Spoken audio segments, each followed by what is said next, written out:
Assalamualaikum warahmatullahi wabarakatuh. Perkenalkan, saya Bobi Andrian dan teman saya Atira Dwi Nurhayati. Kami dari kelompok 2 kelas 01 SMJM 022 ingin mempresentasikan tugas pengantar manajemen yang berjudul lingkungan organisasi. Teman-teman, mohon disimak ya.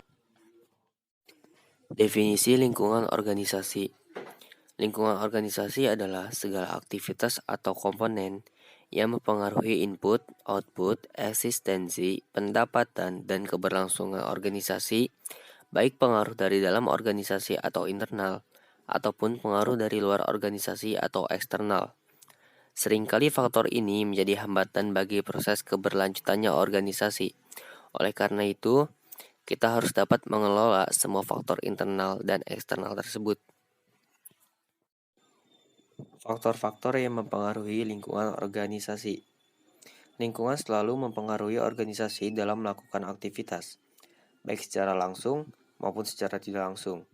Kelangsungan hidup organisasi sangat dipengaruhi oleh kemampuan organisasi dalam mengelola pengaruh lingkungan ini. Lingkungan dalam organisasi terbagi atas dua macam, yaitu lingkungan eksternal dan lingkungan internal. Lingkungan eksternal. Lingkungan eksternal diketahui mempunyai peranan besar dalam mempengaruhi pengambilan keputusan manajerial, proses dan struktur organisasi, maka lingkungan eksternal penting untuk selalu dipantau dan dianalisis.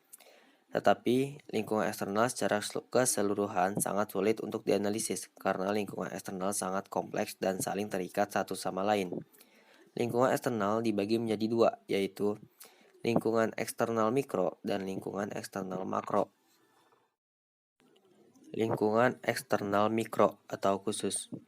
Lingkungan eksternal mikro merupakan unsur-unsur yang berpengaruh langsung terhadap organisasi, yang terdiri dari para pesaing, para langganan, pasar tenaga kerja, lembaga keuangan, dan instansi pemerintah. Lingkungan eksternal makro atau umum. Menurut Sukriya tahun 2009, lingkungan umum pada lingkungan organisasi merupakan kondisi eksternal luas yang dapat mempengaruhi organisasi, serta berpengaruh secara tidak langsung terhadap kinerja organisasi. Lingkungan eksternal makro meliputi berbagai faktor. Yang pertama ada kondisi ekonomi, yang kedua ada kondisi politik dan hukum, yang ketiga kondisi sosial budaya, yang keempat kondisi demografi, dan yang kelima ada teknologi. Lingkungan internal. Lingkungan internal merupakan tempat manajer bekerja yang mencakup budaya perusahaan, teknologi produksi, struktur organisasi, dan fasilitas fisik. Lingkungan internal perusahaan merupakan kekuatan-kekuatan yang ada dalam organisasi itu sendiri dan memiliki sifat yang dapat dikontrol oleh manajemen. Lingkungan internal tersebut meliputi pekerja atau karyawan. Pekerja merupakan orang-orang yang bekerja di dalam lingkungan suatu perusahaan atau organisasi yang menginginkan imbalan berupa upah dan gaji, sedangkan manajer menginginkan adanya kinerja yang tinggi. Yang kedua ada Dewan Komisaris.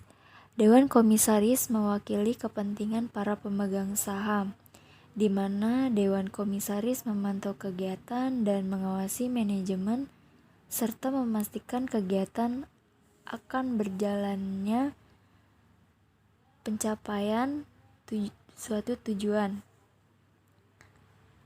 Yang ketiga ada pemegang saham. Tanggung jawab pemegang saham didasarkan pada seberapa besar saham mereka terhadap perusahaannya.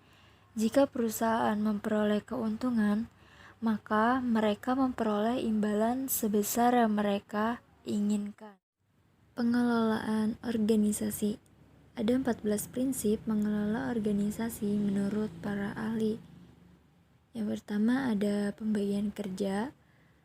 Organisasi merupakan sekelompok orang yang bekerja untuk meraih tujuan bersama, namun pada dasarnya sebuah organisasi terdiri atas bagian-bagian tertentu yang masing-masingnya memiliki tanggung jawab. Oleh karena itu harus ada pembagian kerja yang jelas antara tiap-tiap bagiannya. Prinsip organisasi tersebut berupa pembagian kerja akan memberi pengaruh positif pada efisiensi dan efektivitas organisasi.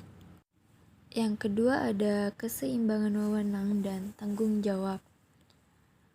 Pendelegasian wewenang sangat penting agar setiap elemen dalam organisasi memiliki rasa tanggung jawab. Prinsip organisasi ini di satu sisi merupakan bagian dari pembagian kerja dan di sisi lain merupakan pelimpahan tanggung jawab. Dan di samping itu juga pendelegasian wewenang sangat penting fungsinya dalam komando. Yang ketiga ada disiplin karyawan. Setiap organisasi pasti memiliki tata tertib dan peraturan-peraturan yang menyangkut sistem kerja. Namun semua tata tertib dan peraturan itu menjadi tidak ada artinya jika tidak ditunjang dengan kedisiplinan para pelaksananya. Oleh karena itu, disiplin dalam suatu organisasi adalah prinsip-prinsip organisasi yang sangat mendasar yang mempengaruhi kinerja organisasi secara keseluruhan.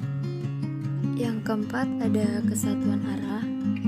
Karyawan sebaiknya menerima perintah dan bertanggung jawab hanya kepada satu atasan. Yang kelima ada kesatuan arah. Organisasi harus memiliki tujuan yang jelas. Tujuan organisasi harus tergambar dengan jelas dalam visi dan misi organisasi tersebut. Sebab tujuan organisasi ini menjadi acuan gerak dan program kerja.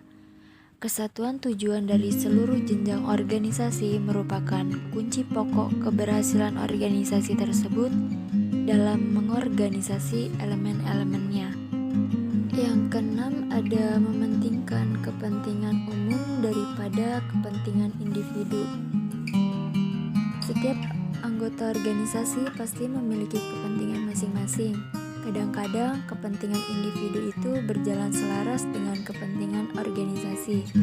Namun saat kepentingan tersebut bertentangan, setiap anggota organisasi semestinya mendahulukan kepentingan organisasinya.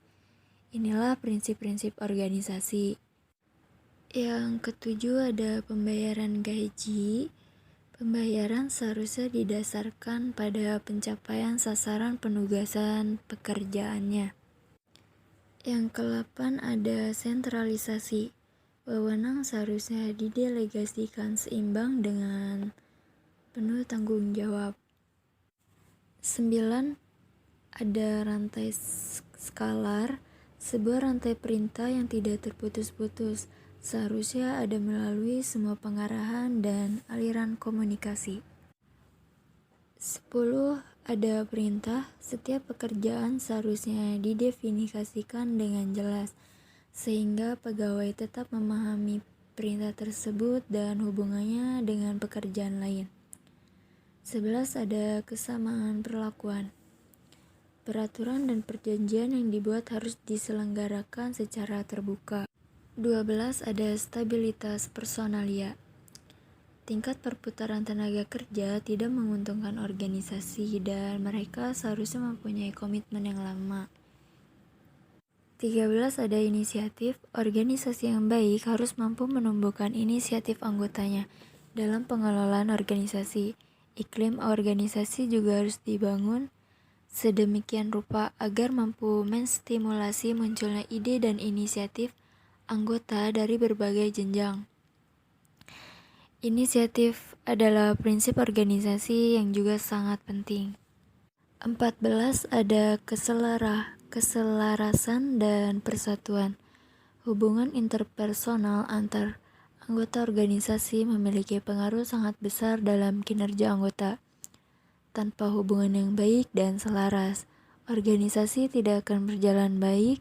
Di samping itu, keselarasan tersebut sangat penting perannya dalam memelihara persatuan dan kesatuan anggota. Hubungan lingkungan dan organisasi. Terdapat hubungan yang erat antara organisasi dengan lingkungan organisasi. Lingkungan organisasi sangat berpengaruh terhadap keberlangsungan hidup suatu organisasi. Kesuksesan suatu organisasi bergantung pada kemampuan organisasi tersebut dalam menginterpretasikan dan merespon kondisi perubahan yang terjadi di lingkungan organisasi. Adanya hubungan antara organisasi dengan lingkungan organisasi akan menghasilkan organisasi sebagai sebuah sistem, di mana sistem organisasi dipengaruhi oleh sub-subsistem yang terdiri dari lingkungan internal dan lingkungan eksternal, yang keduanya akan sangat berhubungan. Sekian materi lingkungan organisasi yang dapat disampaikan. Kurang lebihnya mohon maaf. Wassalamualaikum warahmatullahi wabarakatuh.